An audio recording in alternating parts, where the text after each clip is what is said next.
Hey everyone, and welcome back to another video.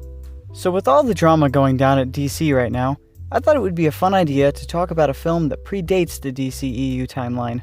A film that is often regarded as a mistake. But what if I were to tell you, it's not actually that bad? So on today's episode, we will be talking about Green Lantern from 2011. First off, let's get the main controversy from this film out of the way. The suit that is entirely made out of CGI. Yes, if you're wondering, I do agree that that choice was not the best idea. But you have to keep in mind the year this film came out. It was 2011, and this was one of the first films that utilized this technology in this way. The tracking on the body is actually done quite nicely. It moves well, it has nice shading, and it's pretty comic accurate. Now on to the worst part of this decision, the mask. This is absolutely terrible, I will admit that. It's an odd shape for a mask anyway, let alone the technique it was done with. It looks like it was colored on, and it moves with his skin like it is skin, instead of behaving like an actual leather or latex superhero mask. So that, I cannot defend.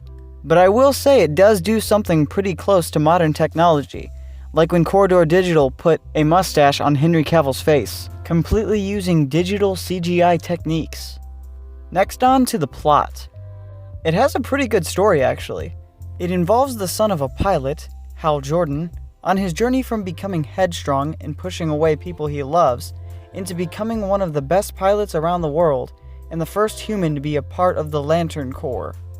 The Lanterns do taunt him about his fear, saying that if he wants to be a part of the Corps, he needs to be fearless, but what ends up becoming his driving force is pushing through and utilizing his fear to his advantage in battle.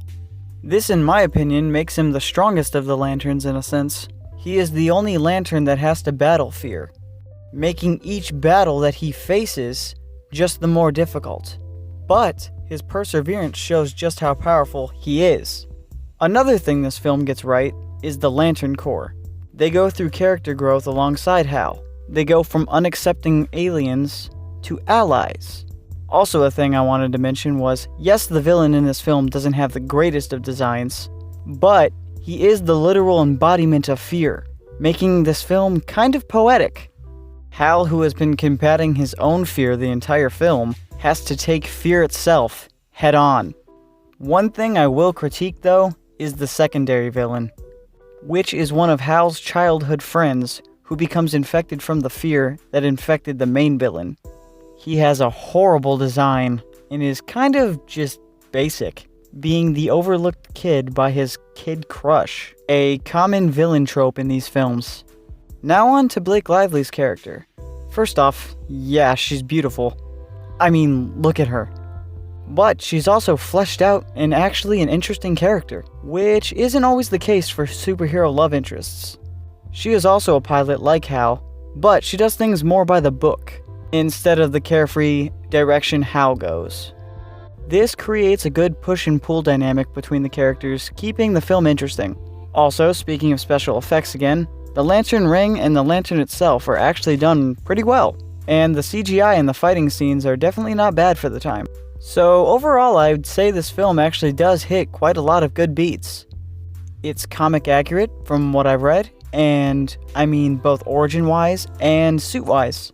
It has a great cast including Ryan Reynolds and Blake Lively, and the plot is actually pretty interesting to follow compared to a lot of other superhero films. It has many cool characters with many cool backgrounds. Oh, and did I mention Blake Lively's hot? Hot enough, in fact, this is where Ryan Reynolds met her, and they became husband and wife.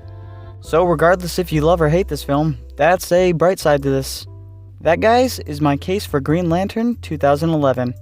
What do you think of this film? Do you think it was treated too harshly, or do you agree with the reviews?